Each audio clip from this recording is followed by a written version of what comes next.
வணக்கம் மக்களே, நீங்கள் பார்க்குறது டெய்லி டாக்கிஸ் யூடியூப் சேனல். போகிற போக்கில் நம்ம சேனலை சப்ஸ்கிரைப் பண்ணிக்கோங்க. நீங்கள் ஸ்பைடர்மேன் பிராண்ட் நியூ டேவோட ட்ரெய்லரோட பிரேக் டவுன் தான் பார்க்க போகிறோம். வாங்க பார்க்கலாம். இந்த ட்ரெய்லரை பார்க்கும்போது நம்மளுக்கு நல்லா என்ன தெரியுதுன்னா, ஸ்பைடர்மேன் மியூட்டேஷன் அடைகிறது, அதாவது அவர் வெப் ஷூட்டர் யூஸ் பண்ணுறது பதிலாக இனிமேல் ஆர்கானிக் வெப் தான் யூஸ் பண்ணுவார். ஆனால் ஒரு வழியாக ட்ரெய்லர் விட்டாங்க ஸ்பைடர்மேன் பிராண்ட் நியூ டேக்கு. இதுக்கு அப்புறம் ரிலீஸ் ஆகிற அவெஞ்சர்ஸ் டூம்ஸ்டே படத்துக்கு 4 டீசர் விட்டாங்க. என்ன போன 3 பாட்டை ஜான் வாட்ஸ் எடுத்தார். இந்த படத்தை Shang-Chi the legend of 10 rings director தான் எடுத்திருக்காரு. ட்ரெய்லரில் பெருசாக இங்கே அல்க ரிவீல் பண்ணல, ஆனால் ப்ரொஃபஸர் ப்ரூஸ் பன்னரை ரிவீல் பண்ணியிருக்காங்க. பனிஷரை பார்த்தேன், ஸ்கார்பியனை பார்த்தேன், எல்லாரையும் பார்த்தேன். சேடி சிங்கோட கேரக்டர் என்னன்னு ஒன்றும் தெரியல. பீட்டர் பார்க்கர் எம்ஜே நெட்டை ரொம்ப மிஸ் பண்ணிட்டு இருக்காரு. அவரோட பாஸ்ட் லைஃப் அவர் இன்னும் துரத்திட்டு இருக்கு. இது எமோஷனலாக மட்டும் கனெக்ட் ஆயிடுச்சுன்னா 100% இது ஸ்பைடர்மேனோட பெஸ்ட் படமாக இருக்கும். ஏன்னா ரூசோ பிரதர்ஸ் எப்படி தண்டர் போல்ட்ஸுக்கும் fantastic for the first step மூவிக்கும் போஸ்ட் கிரெடிட் சீன் டைரக்ட் பண்ணாங்களோ, கண்டிப்பாக இந்த படத்துக்கும் டைரக்ட் பண்ணியிருப்பாங்க.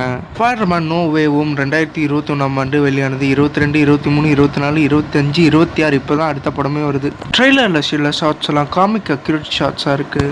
என் பேர் பீட்டர் பார்க்கர், நான் பீட்டர் பார்க்கர் மட்டும் இல்லை, நான் ஒரு ஸ்பைடர்மேன். அந்த டைலாக்கான அற்புதமாக இருந்துச்சு.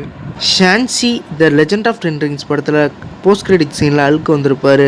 அதே மாதிரி ஸ்பைடர்மேன் பிராண்ட் நியூ டே படத்துலேயும் அழுக்கு இருக்காரு. 2 படத்தையும் இயக்குனது ஒரே டைரக்டர் தான். தேங்க்யூ ஃபார் வாட்சிங் வீடியோ.